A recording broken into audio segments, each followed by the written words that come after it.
सूर्यकोटि समप्रभा निर्विघ्नं कुरु मे देव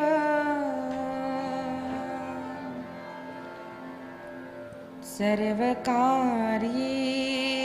सर्वदा। मातृदेवो भव पितृदेवो भव आचार्यदेवो भव अतिथिदेवो भव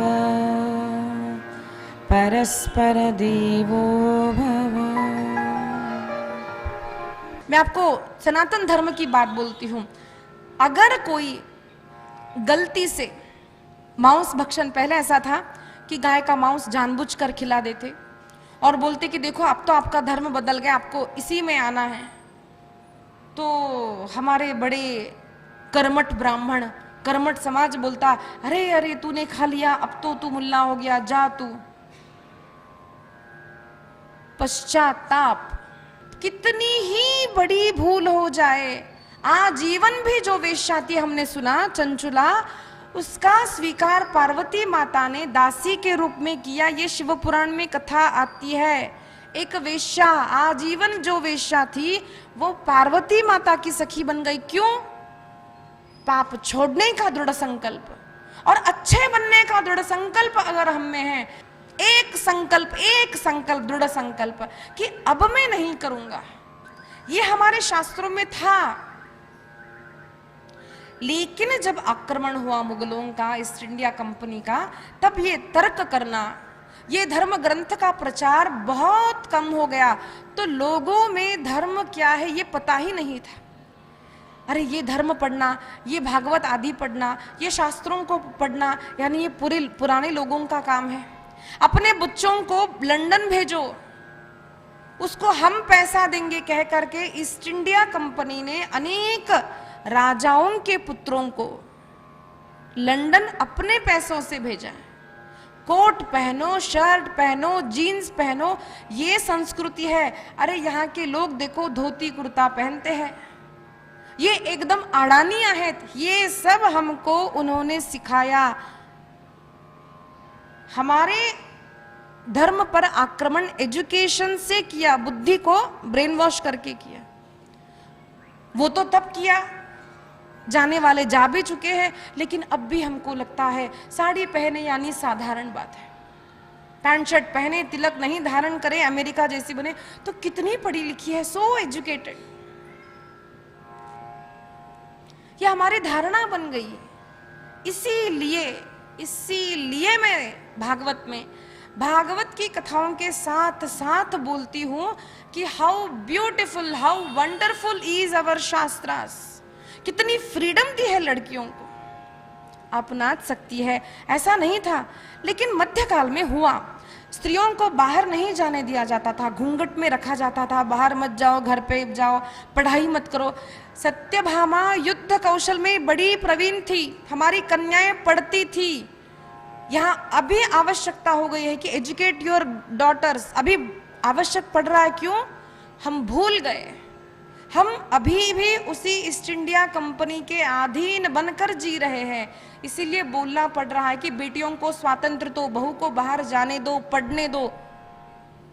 अब देखिए, भगवान कृष्ण के साथ सत्यभामा ने युद्ध किया, ये द्वापर युग की बात है। बिना सीखे युद्ध नहीं कर सकते, कोई साधारण बात नहीं है। इतना ही नहीं, त्रेता युग में कैकेयी ने, जब दशरथ महाराज अचेत हो गए थे, तो उनका रक्षण एक स्त्री ने, एक स्त्री ने किया। तब उन्हें दशरथ जी ने 3 वरदान दिए। ये कहानी आती है। तो बिना सीखे ही वो ले जाते थे युद्ध में, ऐसा नहीं था। इसीलिए मध्यकाल में जब आक्रमण हुआ, जब चाहे तब यवन आते, ये आक्रमण जब होता, ले जाते घर से बच्चियों को, तो बच्चियों को छिपाया जाता था, घूंघट में रखा जा, बेटा बाहर नहीं जाना। तो ये जब बदलाव, धर्म चेंजेस, तब अगर ऐसे था तो मैं भी यही कहूंगी कि अपनी बच्चियों को ढक कर अंदर रखो, बाहर मत आने दो, क्योंकि बाहर की स्थिति ऐसी थी, स्वराज्य नहीं था, अपना राज्य नहीं था, इट वॉज रिक्वायर्ड। अब ऐसी स्थिति नहीं है, तो ये गलत धारणा है कि भाई बेटा तो कमा सकता है, बेटी नहीं कमा सकती, बेटी तो पराक्रम नहीं कर सकती, बेटा कर सकता है। मेरे गुरुदेव का उदार अंतःकरण है। देखिए आज बहुत प्रचार होता है कि लड़कियों को कथा नहीं करनी चाहिए, बहुत प्रचार होता है। समर्थ रामदास जी ने अनेक शिष्यों को मठाधिपति बनाया, उन्हें कीर्तन करने की आज्ञा दी है, कर सकती है, लेकिन उसके लिए उन स्त्रियों को भी अपना आचरण शुद्ध करना बहुत आवश्यक है। व्यासपीठ भजन करके लोगों को नचाने के लिए नहीं है। मैं जब भागवत कथा करती थी, भले आज कथा न हो कोई बात नहीं, लेकिन मैं ये बोलूंगी, अनेक मेरे पास टीचर्स आते थे, बोलते थे दीदी, संगीत के टीचर, दीदी मैं इतना अच्छा गाता हूँ, मुझे तो लगता है कि अब मैं कथा करूं। सब लोग बोलते हैं भाई जी आप कथा करो। अच्छे अच्छे लेक्चरर, हम तो बहुत अच्छा बोलते हैं, हम कथा करें। बोलने का कौशल आना, भाषा का ज्ञान होना, संस्कृत का ज्ञान होना, वेद वेदांत का ज्ञान होना, कुछ लोगों का साथ होना, धन का साथ होना, this are not things required for a कथाकार। ये इसकी आवश्यकता नहीं है। ये होना यानी अधिकार है, मत समझ लेना। यहां पर जब हम बैठेंगे, तब हम जब धर्म का आचरण करेंगे तभी हम धर्म को बोल सकते हैं। ये धन लेने के लिए गादी नहीं बनाई है, धन की आवश्यकता है, धनात् धर्मः। धन नहीं है तो मैं प्रचार नहीं कर पाऊंगी, मुझे लेना पड़ेगा, मैं लूंगी, लेकिन धर्म की प्रधानता नहीं है, धर्म की प्रधानता है। भले आपको बुरा लगे, मैं अच्छा ही बोलूंगी, मैं धर्म ही बोलूंगी। ये जिसमें धैर्य है, जो वीर है ना, वही वक्ता बने। तो मेरे गुरुदेव ने कहा तुम करो, अवश्य करो। गुरुदेव पहले देखिए, अब एक नया ट्रेंड आ गया कि गुरु कोई नहीं, हमने है ना घर में ही पढ़ लिया, हमारा गुरु कोई नहीं, हमने घर में। ये नहीं होता है। जिसका जीवन किसी संत के अधीन नहीं है, अपने निजी जीवन में अपनी और भगवान के बीच में कोई संबंध नहीं है, अपनी उद्धार के लिए जो साधन नहीं करता, वो दूसरे को साधन क्या बोलेगा, क्या बोलेंगे आप? तो भले पैसा मिल जाए, भले नाम मिल जाए, भले यूट्यूब पर आपको लाखों व्यूज मिल जाए, भले आपके कथा में बहुत सारी भीड़ हो जाए, वो श्रेष्ठ वक्ता है ऐसा भागवत में नहीं आया। हमें समय नहीं था, लेकिन स्कंद पुराण अंतर भागवत में बड़ा विस्तृत वर्णन किया है। कनिष्ठ वक्ता, श्रेष्ठ वक्ता, मध्यम वक्ता। वक्ता का भाव अगर भगवान में प्रेम प्रकट करना हो, धर्म को ही प्रतिपादित करना हो, वैसा ही श्रोता हो ना, तो वो अत्यंत उत्तम वक्ता है। निडर होकर हम लोग, हमको भी बोलते दीदी हमको थोड़ा नचाओ, ऐसे भजन कराओ, वैसे भजन कराओ, तो हम बोलते हैं हम एक बार भजन संध्या करेंगे, भजन गाएंगे, नाचेंगे। अब कुछ लोगों को बुरा लग सकता है, लेकिन मैं बोलती हूँ, देखिए ये श्याम बाबा जो है हमारे भगवान है, आई एक्सेप्ट, आई बो डाउन टू हिम, मैं प्रणाम करती हूँ, लेकिन मैं हर काम करने से पहले गुरुदेव से पूछकर लेती हूँ। हर निर्णय के पीछे मेरे माता पिता और मेरे गुरुदेव होते हैं। मातृदेवो भव, पितृदेवो भव, आचार्य देवो भव, ये बोलना नहीं है, ये आचरण करना है। जब तक हमारा जीवन में शुद्ध आचरण नहीं होता, धर्म की प्रधानता नहीं होती, लॉ जिसको हम कहे लॉ, ये नहीं होता ना, फिर आपको कभी भी जेल जाना पड़ सकता है ना? समझ गए आप बात? ये कॉन्स्टिट्यूशन की लॉ को फॉलो करे, कोई बात नहीं, लेकिन यहां पर धोखाधड़ी भी चलती है। सभी पुलिस तो नहीं, लेकिन किसी को ये देकर कि मुंह बंद किया जा सकता है, वहां पर ये नहीं चलता, तो उससे डरना है। इसीलिए धर्म की प्रधानता, धर्म को समझो। तो शुक्राचार्य महाराज वर्णन करते हैं, राजन, लोग झूठे आरोप करने लगे, भगवान ने यह मणि प्राप्त किया, वापस लौट आए, जाम्बवती और कृष्ण का विवाह संपन्न हुआ। अब सारे लोगों में यह चर्चा चली कि अरे भगवान पर तो ये झूठा लांछन लगाया गया, मणि तो वहां मिला था सत्राजित ने। अब सारे लोग उल्टी सत्राजित की निंदा करने लगे, सब प्रकार के लोग हैं। तो लोग पहले भगवान की निंदा करने लगे, अभी सत्राजित की निंदा करने लगे। तो सत्राजित को बुरा लगा कि भाई अब मैं इस निंदा से कैसे बचूं, वो डरने लगा। तो उसने एक युक्ति की, उसकी कन्या सत्यभामा का विवाह उसने भगवान कृष्ण से हो जाए तो मैं ससुर बन जाऊंगा, अब मेरी निंदा नहीं होगी।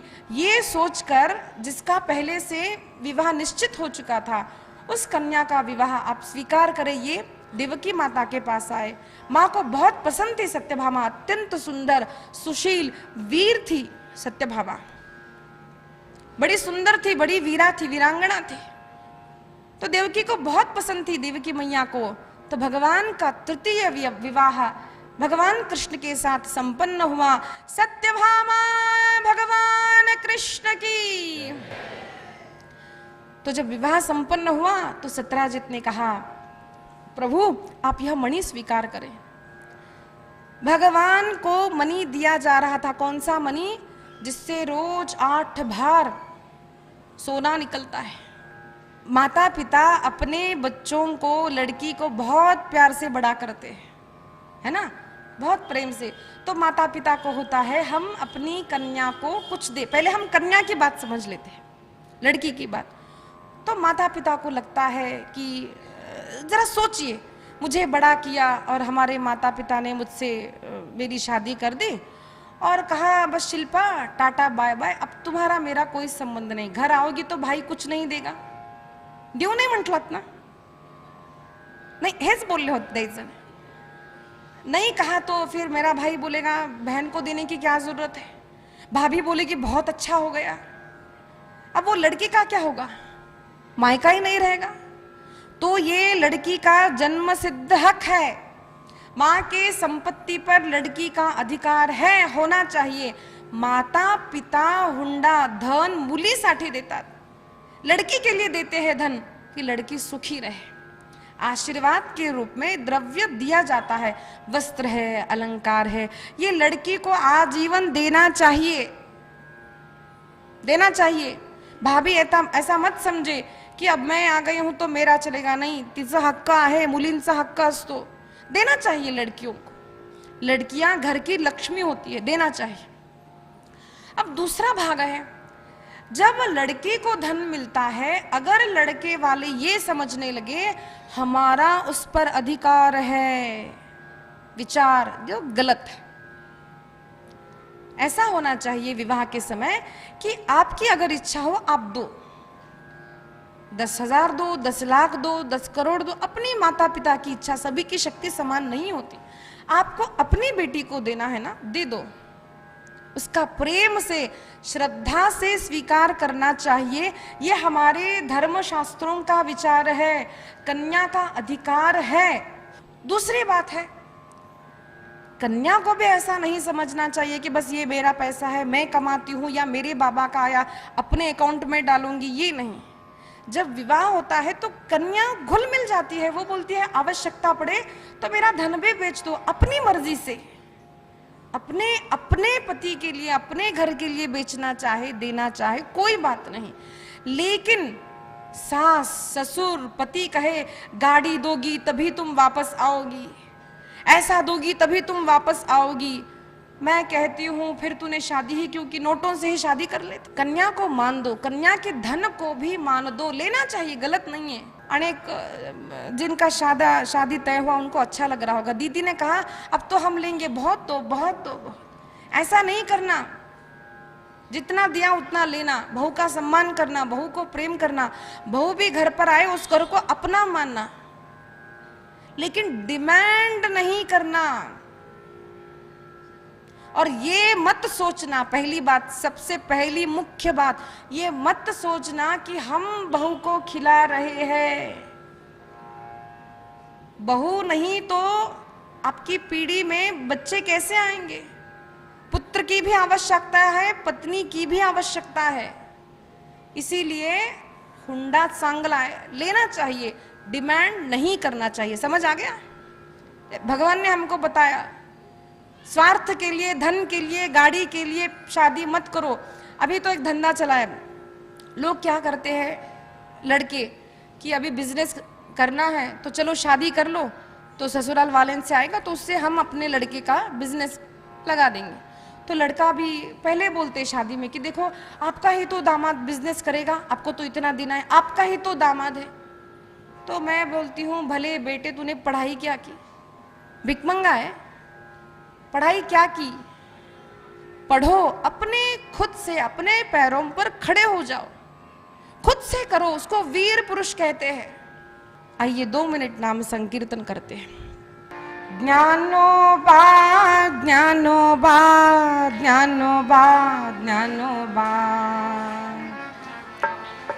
ज्ञानोबा माऊली तुकाराम। ज्ञानोबा ज्ञानोबा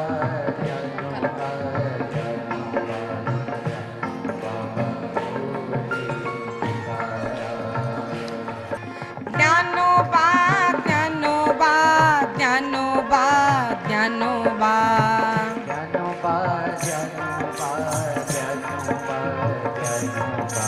ज्ञानोबा माऊली तुकाराम। ज्ञानोबा माऊली तुकाराम। ज्ञानोबा ज्ञानोबा ज्ञानोबा ज्ञानोबा ज्ञानोबा ज्ञानोबा ज्ञानोबा ज्ञानोबा माऊली तुकाराम। ज्ञानोबा माऊली तुकाराम। ज्ञानोबा ज्ञानोबा ज्ञानोबा ज्ञानोबा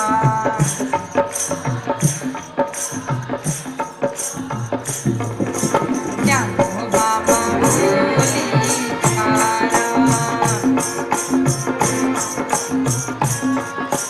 ज्ञानेश्वर माऊली तुकाराम। ज्ञानोबा ज्ञानोबा ज्ञानोबा ज्ञानोबा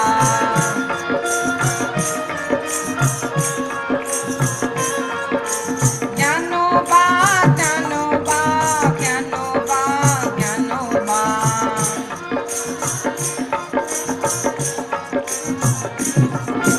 ज्ञानोबा माऊली तुकाराम।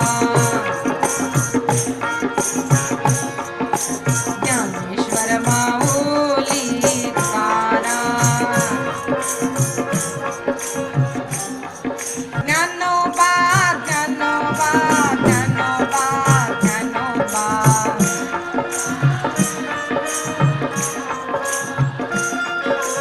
ज्ञानोबा ज्ञानोबा ज्ञानोबा ज्ञानोबा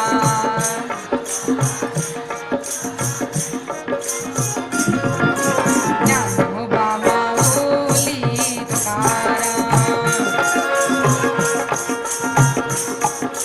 ज्ञानेश्वर माऊली तुकाराम।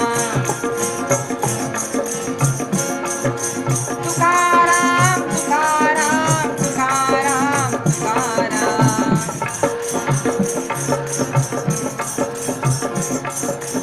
तुकाराम तुकाराम तुकाराम तुकाराम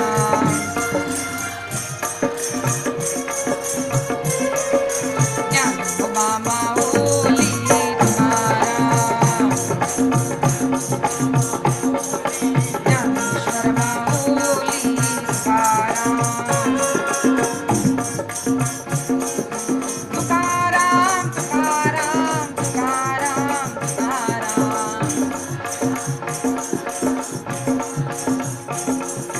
तुकाराम तुकाराम तुकाराम तुकाराम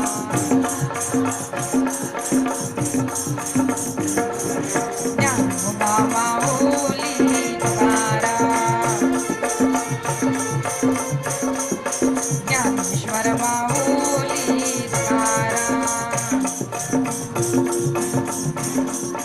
ज्ञानोबा तुकाराम ज्ञानोबा तुकाराम ज्ञानोबा तुकाराम तुकाराम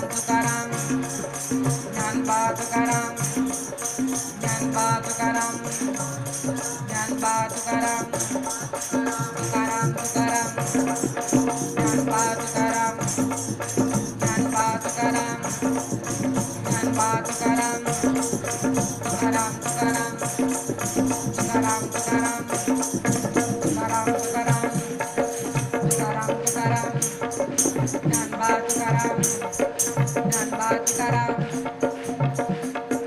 पुंडलिका वरदे हरी विठ्ठल, श्री ज्ञानदेव तुकाराम, पंढरीनाथ महाराज की, माऊली ज्ञानेश्वर महाराज की, जगद्गुरु तुकाराम महाराज की, राघवेंद्र स्वामी महाराज की।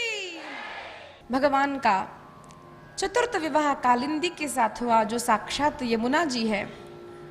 पंचम विवाह मित्रविंदा, नागनजिति, फिर भद्रा, लक्ष्मणा। भगवान के 8 विवाह संपन्न हुए। संत वर्णन करते हैं ये 8 अष्टधा प्रकृति है, जो भगवान के लिए, भगवान की सेवा करने के लिए विविध रूप धारण करके आई है। फिर भगवान के पास एक पत्र आया। भौमासुर ने अनेक कन्याओं का हरण किया है। उन कन्याओं को छुड़ाने के लिए शुकाचार्य भगवान वर्णन करते हैं कि भौमासुर नामक असुर ने, नरकासुर ने 16,100 कन्याओं का हरण कर लिया था। तो जब भगवान को पता चला, भगवान कृष्ण उनके साथ सत्यभामा भी गई है, दोनों गए। वो नगरी ऐसी थी जहां पर चहु ओर से पहाड़ थे। असम की यह नगरी है प्रागज्योतिषपुर, और ऊपर से मुर नामक असुर उस नगरी का रक्षण कर रहा था। तो भगवान ने उस मुर को मार दिया। भगवान का नाम हुआ मुरारी। मुरारी कृष्ण की। हम सहस्रनामावली पढ़ते हैं ना, तो हमको समझ में आना चाहिए कि इस नाम का अर्थ क्या है, इस नाम का अर्थ है, कौन सी लीला करने पर भगवान को कौन सा नाम दिया। मुर को मारा इसलिए भगवान मुरारी कहलाए। अरि यानी शत्रु, मुर का शत्रु, मुर को मारने वाला, मर्दन करने वाला। भगवान का नाम मुरारी हुआ। भगवान ने अंदर प्रवेश किया और उस भौमासुर को मार दिया और 16,100 कन्याओं को मुक्त किया। तो कन्याओं से कहा, आप अपने घर जाइए, आपकी जाने की सारी व्यवस्था हो जाएगी। तो कन्याओं ने कहा, प्रभु अब हमारा कोई घर नहीं, हम अगर घर जाए भी तो हमारे परिवार, हमारा गांव हमारा स्वीकार नहीं करेगा। अब हमारे केवल 2 ही मार्ग है, एक हम मर जाए अथवा एक मार्ग है कि आप हमारा स्वीकार कर लें। विचार कीजिए, कलयुग में अगर हम कहते हैं most educated people are in Kalyug, हम बहुत पढ़े लिखे हैं, ऐसा हम मानते हैं ना। तो इतने पढ़े लिखे, इतने सोफिस्टिकेटेड, घर घर में इंजीनियर है, घर घर में डॉक्टर है, गली गली में एक आपको सीए मिलेगा।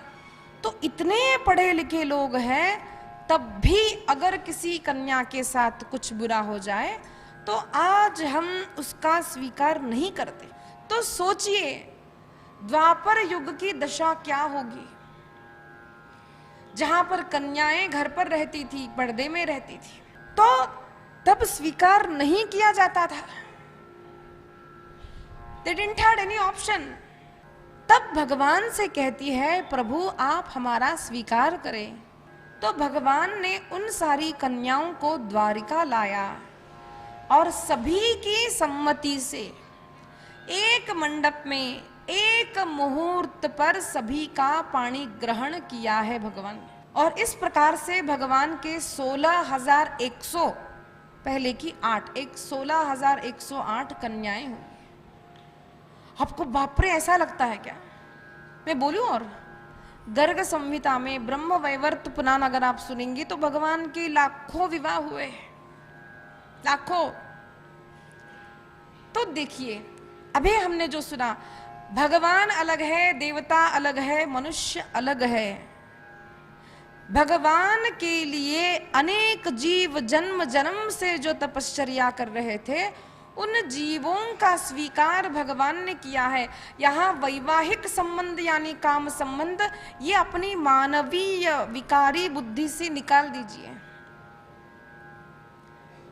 हमको लगता है भाई हम एक पत्नी को झेल नहीं सकते, भगवान ने 16,108 कैसे झेली होगी? लगता है ना। तो इसी शंका को दूर करने के लिए शास्त्रों में पहले से ही कथा आती है नारद जी की। नारद जी को भी ऐसे ही लगा कि पता नहीं भगवान कैसे। देखिए, नारद जी को शंका नहीं होती तो वो नारद ही नहीं होते। हमको कलयुग के लोगों को समझाने के लिए ये लीला मात्र है। नारद जी ने सोचा कि भगवान कैसे रह रहे होंगे। अब ये थोड़ी सी कॉमेडी है।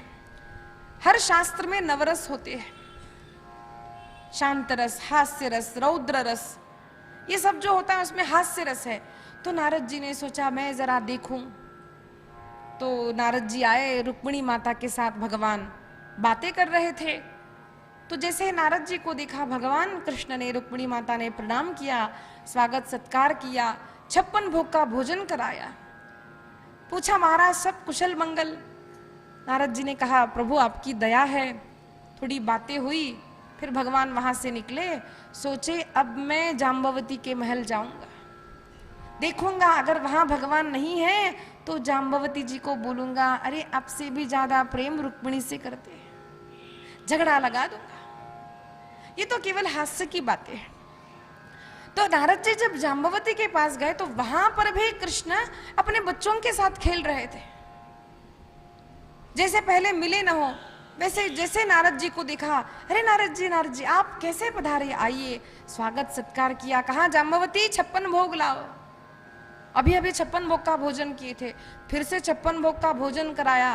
कुछ बातें हुई, फिर वहां से सत्यभामा के पास गए। वहां पर भगवान मंत्रियों के साथ कुछ चर्चा कर रहे थे। वहां पर भी भगवान ने कहा अरे नारद जी आप कैसे पधारे। तीसरा चौथा पांचवा करते करते जब थक गए, यहां जाओ कृष्ण, वहां जाओ कृष्ण, वहां जाओ कृष्ण। ऐसा अगर हम 2 ही विवाह कर ले, हम कर सकते हैं। कितनी मुश्किल होती होगी, जो करता होगा वो जानता है। तो ये भगवान है। तब भगवान ने नारद जी के कान पकड़े, कहा बच्चों तो मुझे धर्म सिखाता है। जो सर्वत्र सदैव सर्वत्र रह सकता है उसका धर्म हमसे अलग है। उसको धर्म नहीं है, वो साक्षात धर्म रूप है।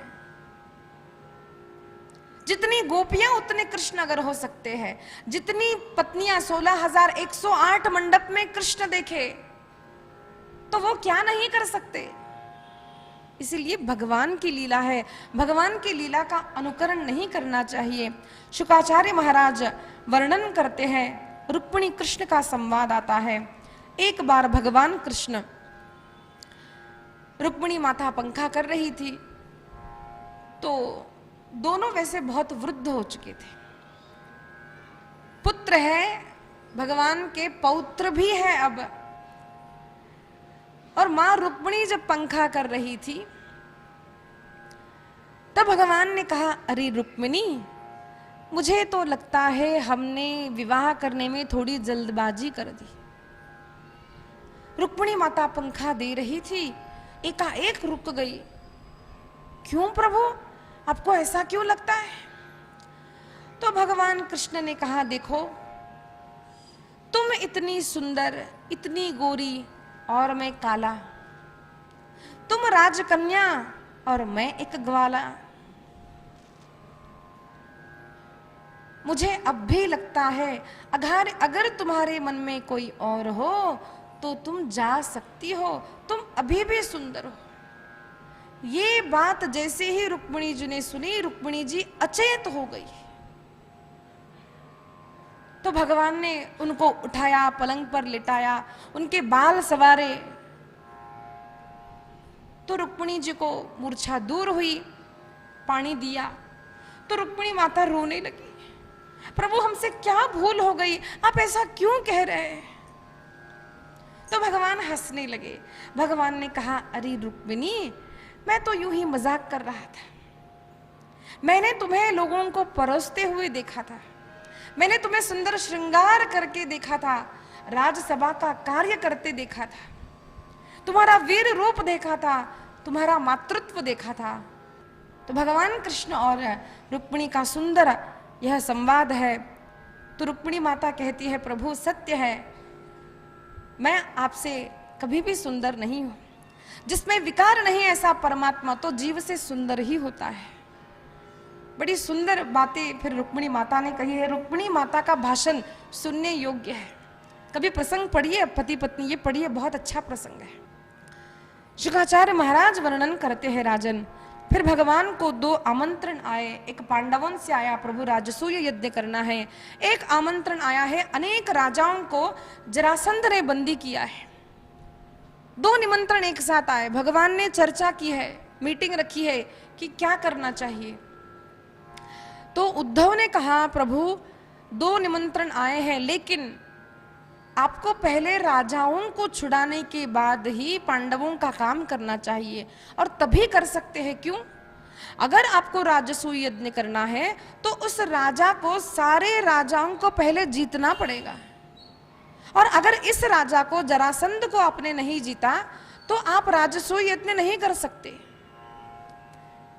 मीटिंग हुई, उनकी बात ठीक लगी तो भगवान ने निर्णय लिया। भगवान पहले पांडवों के पास गए, पांडवों को बताया कि तुम एक दिशा में जाओ, तुम एक दिशा में जाओ। सबसे अधिक धन अर्जुन लाया, इसलिए अर्जुन का नाम धनंजय हुआ है। कैसे प्रथा थी? छत्रपति राजा कौन बनता था? वो राजा बलवान होना चाहिए। अनेक राज्यों में जाता है, उस राजा को बोलता है मेरी शक्ति को मानो या फिर मुझसे युद्ध करो। तो युद्ध करके हार जाता है तो उसके राज्य को लिया जाता है, या फिर उसी की संतति को आगे बढ़ाओ, बस मेरी सत्ता माननी पड़ेगी, है ना। तो वो अपने राज्य अधीन हो गया। दूसरी बात है, अगर वो खुशी से मान लेता है तो भी सत्ता उसी की मानी गई। तो इधर उन्हें हरा करके अथवा उनसे मैत्री करके, तो लोग जब हार भी जाते तब भी धन मिलता, मैत्री करके तब भी धन मिलता था। तो सारा धन एकत्रित करके सबसे ज्यादा धनंजय आया था। He was a good friend। सबसे मैत्री कैसे करे, ये अर्जुन को पढ़े ना, आपको समझ में आएगा, है ना। बहुत लोगों को होता है कि अच्छे मित्र कैसे बनाए, हम फेमस कैसे बने, लोग हमको चाहे कैसे। ये अगर सीखना हो, ये महाभारत में दिया है, बहुत अच्छा दिया, विस्तृत दिया है। तो अर्जुन धनंजय बने, सारी दिशा से सारे लोग आए। तो फिर पांडवों ने बताया कि अभी जरासंध रह गया है। तो अब भगवान ने निर्णय लिया कि मैं, भीम और अर्जुन, हम तीनों जाएंगे ब्राह्मण वेश धारण करके। तीनों ही जरासंध के पास गए, भिक्षा मांगी है ब्राह्मण वेश में। आप देखिए, भगवान ने कभी कभार कपट भी किया है, लेकिन ये कपट नहीं है। आप छत्रपति, मेरे गुरुदेव एक बात कहते हैं, अगर महाराणा प्रताप ने कृष्ण को समझा होता ना तो वो इस तरह हारते नहीं है। केवल वीर होना काफी नहीं है, कूटनीति भी समझनी चाहिए। हर कोई ऐसा नहीं होता कि सामने आपसे नमस्कार करे तो बेचारा पीछे भी आपके लिए अच्छा ही बोलता होगा, अच्छा ही का, ऐसा नहीं होता है। समझो औरंगजेब ने क्या किया, आओ गले लगाओ। कैसी स्थिति होती है, लोग अपना बन करके चीट करते हैं, तब वहां पर हमें भी कूटनीति का उपयोग करना चाहिए। तो उसे कैसे मारा था शिवाजी ने? मित्र बनोगे मित्र बनेंगे, शत्रु बनोगे तो तुमसे भी बड़ा शत्रु बनेंगे। ये जिस राजा को आया, ये जिस व्यक्ति को आया, वो अपने जीवन में सक्सेसफुल होगा। This Krishna has taught us. तो यहां पर भगवान ब्राह्मण बनकर गए। आपको लगता है ना झूठ बोले, भगवान है, वो मानव नहीं है। भगवान हमको समझाने के लिए कहते हैं कि अगर एक दुष्ट को, मुख्य धर्म क्या है बताइए? कृष्ण, मैं अच्छा बनूं, मैं अच्छा बनूं, ये करते तो अच्छा था, या फिर धर्म कार्य करना है। धर्म को टिकाने के लिए अगर झूठ बोलना है, झूठ बोलो, नाटक करना है, नाटक करो। छत्रपति ने इतने वेश धारण किए हैं, इतने वेश, सीधी उंगली से घी नहीं निकले तो करनी पड़ती है। भगवान ब्राह्मण बने, भिक्षा मांगी, तो जरासंध को समझ आया कि युद्ध मांगने वाला कोई ब्राह्मण नहीं होता। तो जब पहचान गए तो उन्होंने कहा, कृष्ण तुम भाग चुके थे। ऐसे भगवान भागे नहीं थे, खुद हारा था 17 बार। लेकिन दुष्ट लोग होते हैं ना, कभी एक्सेप्ट नहीं करते। एक बार भगवान भाग गए तो बार बार याद दिलाता है, तुम भाग गए थे, तुम भाग गए थे। और भगवान बोलते तुम 17 बार हार गए तो। लेकिन दुष्ट लोग एक्सेप्ट नहीं करते। मैं जो बोलूंगा वही सच है। देखिए, हमने इतने अच्छे काम किए हो ना जीवन में। अब देखिए, एक मित्र को शत्रु को समझने की मैं छोटी सी टैक्ट बताती हूँ। घर में भी थोड़ा कुछ बुरा किया हो, आपको 100 बार बोलेंगे ये तुमने गलत किया, ये तुमने गलत किया। 100 अच्छे काम करो, 1000 अच्छे काम, आपको कभी याद नहीं दिलाएंगे। जो वीक पॉइंट है, जिसने आपको दुख दिया है, कुछ ऐसी इंसिडेंट है, कुछ ऐसी बात है आपकी, वो बार बार टुचुन टुचुन टुचुन टुचुन, फिर बोलेंगे हमें तो इतना प्रेम है, हम तो आपकी अच्छाई के लिए बोल रहे हैं। ऐसा मित्र मित्र नहीं है। ये चाणक्य नीति से हमको समझ में आता है, ये हमें महाभारत से समझ में आता है। अब देखिए, महाभारत में पांडव और कौरवों को किसने चीट किया था? खुद के काका ने। तो ये महाभारत यानी हमें अपने जीवन में जीतने के लिए अपने परिवार में भी हम कैसे व्यवहार करें। परिवार में भी अगर कोई शत्रु हो सकता है, अपने ऑफिस में हो सकता है, बाहर भी हो सकता है, how to deal with them and yet be successful. All this formulas are there in Mahabharat. इसलिए महाभारत सुनो। अस्तु, तो भगवान ने यहां पर जब युद्ध मांगा तो जरासंध ने कहा तुम भाग चुके थे, तुमसे नहीं, अर्जुन छोटा है, अर्जुन से नहीं, मैं तो भीम से युद्ध करूंगा। दोनों का युद्ध चलता रहा, लेकिन जीत नहीं पा रहे थे। तब भगवान ने तब भी, देखिए, हम जब कोई कार्य करते हैं ना, तो कभी कभार हम शुरू तो कर देते हैं, लेकिन वो जहां तक पहुंचना चाहिए तब वो काम नहीं बन पा रहा। तो क्या करना चाहिए? हमने कुछ काम शुरू किया करने के लिए अपने जीवन में, अपने सक्सेस, बिजनेस शुरू किया, फैशन डिजाइनिंग का शॉप निकाला है, हमने कुछ बिजनेस शुरू किया, तो हम काम बना रहे हैं, वो बन नहीं रहा कुछ बीच में। महाभारत में आपको सारे फॉर्मूलास मिल जाएंगे। मैं तो बोलती हूँ ये पॉकेट में ही होना चाहिए, वैसे नहीं रख सकते। I mean, घर पर उसको अपना पर्सनल लॉयर बना लो महाभारत को। देखो वो आपको कैसे मदद करेगा।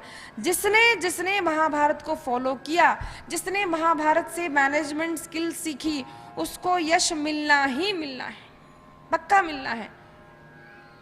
तो भगवान ने, भीम जब कर नहीं पा रहा था, युद्ध जीत नहीं पा रहा था, तब दूर से युक्ति बताई, उसको फाड़ दो, चीर दो और फेंक दो। वैसे ये उल्टा फेंकने की जो बात महाभारत में B.R. चोपड़ा हमने देखी ना, वो नहीं है महाभारत में, किसी अन्य ग्रंथ में आई होगी।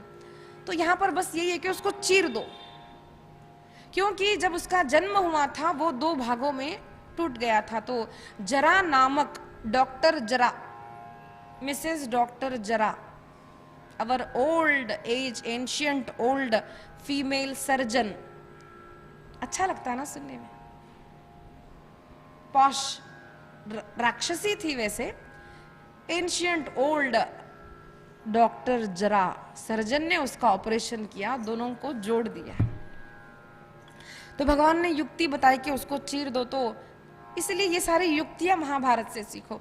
तो भगवान ने उसको चीर दिया, तो जरासंध का युद्ध समाप्त किया।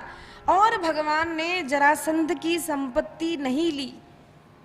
भगवान हमको भगवत गीता में बोलते हैं ना, मोह नहीं करना चाहिए।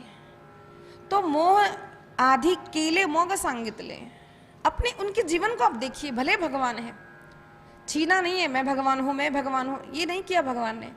भगवान ने जीता है उग्रसेन का राज्य, लेकिन राजा नहीं बने, उग्रसेन को राजा बनाया। म्हणून घरात पण खरं राजा व्हायचं असेल ना, घर में भी बड़ा राजा बनना है ना, दूसरों को राजा बनाओ। खुद जब राजा बनने जाओगे ना, तो एक तो बहुत सारी रिस्पॉन्सिबिलिटीज आ जाएगी और बहुत सारे शत्रु बन जाएंगे। तो घर वालों को बोला आप बड़े हो, हम तो छोटे हैं। छोटे बने रहने में ना बड़े फायदे हैं। छोटा जो बनता है उसको बहुत लोगों के आशीर्वाद मिलते हैं।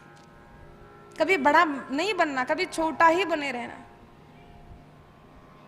तो भगवान ने खुद राज्य नहीं लिया, उसके पुत्र सहदेव, पांडवों का सहदेव नहीं, जरासंध के पुत्र का नाम भी सहदेव था, उसको राज्य कारभार सब सौंप दिया।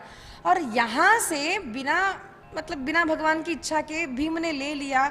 वही मुकुट परीक्षित ने पहना था। ये यहाँ की घटना है। तो ये सारे विस्तार से हमको पुराणों में आती है कथा है। अस्तु, तो भगवान ने स्वयं धन नहीं लिया, यही बात शिवाजी ने फॉलो की है। देखिए, छत्रपति शिवाजी ने कभी खुद को राजा बनाने के लिए प्रयत्न नहीं किया। लोग बोलते थे, अरे तुम राजा बनना चाहते हो, तुला हाऊस आहे, तुला व्हायचंय. He said, I don't want to become king. मला स्वराज्य पाहिजे, आपलं राज्य पाहिजे, भले तुम्ही राजा व्हा, किल्ला मला द्या, स्वराज्याच्या अधीन करा, पण राजा तुम्ही व्हा, तुम्ही सुख भोगा, आप ले लो. राजा बनने की इच्छा न कृष्ण में थी, वही इच्छा न शिवाजी में थी. दूसरों को बड़ा बनाओ, बस यही है कि धर्म की सत्ता होनी चाहिए. ऐसे हम छोटे बनते हैं ना, तो घर में हम बोल सकते हैं, मैं तो घर में बहुत गुस्सा कर, ये सत्य है, ये हमारे घर में भी झगड़ा चलता है, ये धर्म की बात बोलनी ही चाहिए. फिर आप बोलो धर्म का ही सत्ता होना चाहिए, भले कोई भी राजा बनो, आज आप हो तो कल कोई और बनेगा, लेकिन धर्म की ही सत्ता होनी चाहिए. तो भगवान ने सारे राजाओं को मुक्त किया. सारे राजाओं ने कहा, भगवान मैं आपको क्या प्रदान करूं? तो भगवान ने कहा, कुछ नहीं चाहिए. देखिए, इतने सारे राजा बोल रहे हैं हम क्या दे. भगवान ने कुछ नहीं चाहिए. अगर आप कुछ देना, भगवान ने मांगा है कब आप जानते हैं? जब पांडवों का कौरवों का युद्ध हुआ, तब भगवान ने तब पत्र भेजा है, अगर आपको मेरे लिए कुछ करना है तो आप पांडवों की ओर से लड़ाई करें. मांगा तो भी खुद के लिए नहीं मांगा, अपने मित्र के लिए, धर्म के लिए मांगा. आप धर्म की ओर से युद्ध करो. तो ये सारे राजा पांडवों के साथ युद्ध करने आए थे. ऐसे मन जीते जाते हैं, मांगना नहीं, ये दो वो दो वो दो वो दो, ये नहीं, उपकार करते रहो. चाणक्य बोलते हैं, अगर किसी को झुकाना हो ना, कम करना हो अपने सामने, उस पर इतने उपकार करो, वो अपने आप छोटा हो जाएगा. Don't expect anything, help him help him help him help him, वो छोटा हो जाएगा अपने आप बिना बोले. तो भगवान ने सबको छुड़ाया, खुद के लिए नहीं मांगा. पांडवों ने जो पूजा की है उसका वर्णन आता है, भगवान की अग्र पूजा का वर्णन आता है, बलराम जी की यात्रा, दंत वक्त्र शाल्व का वध, यह वर्णन आता है. और अब आता है सुदामा जी का चरित्र. भगवान के भक्त सुदामा थे. कृष्णस्यासी सखा कश्चित् ब्राह्मणो ब्रह्मवित्तमः विरक्त इंद्रियार्थेषु प्रशांतात्मा जितेन्द्रियः. देखिए, हम भागवत में जो वर्णन करते हैं तो उसमें सबसे बड़ा स्कंद दशम स्कंद है, और बहुत महत्वपूर्ण स्कंद एकादश स्कंद है. तो उसको, वो तो ग्रंथ ऐसा है स्कंद कि एक एक महीना हमें सुनना चाहिए. दशम स्कंद की कथा, एकादश स्कंद की कथा अलग होनी चाहिए, लेकिन हमें समय नहीं मिलता, तो हम 5 मिनट 2-2 मिनट में हम उसको पूरा करते हैं. लेकिन बहुत इच्छा होती, तो अब मेरे मन में एक आता है कि अभी अगली बार से जब कथा कहीं होगी तो कुछ ही मिनटों में हम भागवत को देखिए. आधे घंटे में पूरी भागवत हर दिन की, और बाकी के 3 घंटों में कभी दशम स्कंद है, कभी एकादश स्कंद है. ज्ञान खंड इसको कहा गया है. पूरा ज्ञान भागवत में एकादश स्कंद में भरा है. क्या करना चाहिए, क्या नहीं करना चाहिए, भक्ति क्या है, ज्ञान क्या है, वैराग्य क्या है, गुरु क्या है, ये सारी चीजें एकादश स्कंद में आई है. तो समय तो नहीं है, हम देखते हैं यथा समय. तो सुदामा जी अत्यंत विरक्त थे, अयाचक ब्राह्मण थे. बहुत लोग बोलते हैं सुदामा दरिद्री थे. सुदामा दरिद्री नहीं थे. देखिए, दरिद्रता क्या होती है? धन है, धर्म कार्य में धन को न देना, धन को, किसी भी काम को धर्म कार्य के लिए न करना, उसको हम दरिद्री, वैसा व्यक्ति दरिद्री होता है भले धनवान हो. हम बोलते हैं कि नहीं इतना धनवान है, लेकिन देखो दान में तो 10 रुपए दिए, कितना कंजूस है. दरिद्री हो तो म्हणतो कि नहीं. सुदामा दरिद्री नहीं थे, सुदामा गरीब थे, और गरीब भी अपने व्रत के कारण थे. उनका व्रत था कि मैं किसी से कुछ नहीं मांगूंगा, कोई भी मेरे घर आकर मुझे कुछ देगा उसका स्वीकार मैं करूंगा और उसको केवल संध्या समय तक मैं उपयोग करूंगा। दूसरे दिन के लिए, अनेक दिनों के लिए उसका संग्रह नहीं करूंगा। ये उनका अयाचक व्रत था। तो जो मांगता नहीं ना, उसको कोई देता नहीं है। ये समाज ऐसा ही है, जो मांगोगे उसको खूब मिलेगा, जो नहीं मांगता उसको मिलता नहीं है। तो कभी मिल जाता, कभी नहीं मिलता। घर के बच्चे भी कभी भूखे रह जाते, वस्त्र कम थे। तो जब बच्चों को भूख लगती, उनकी पत्नी सुशीला को दुख होता। तो उन्होंने बार बार अपने पति से कहा, आप एक बार कृष्ण से मिलकर आइए। रोज सुदामा जी का नियम था, कृष्ण कथा अपनी पत्नी को सुनाते थे। कृष्ण कैसा मित्र था, कितना प्रेम करता था। तो एक दिन सुशीला ने कहा, प्रभु मैं आपको सुनाऊं?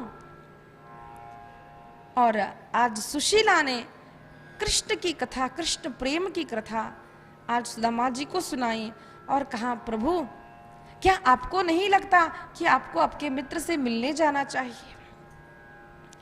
सुदामा जी को थोड़ा अहंकार था, मैं नहीं जाऊंगा, मैं नहीं मांगूंगा। लेकिन बार बार जब सुशीला ने कहा तो सुदामा भगवान कृष्ण से मिलने के लिए निकले।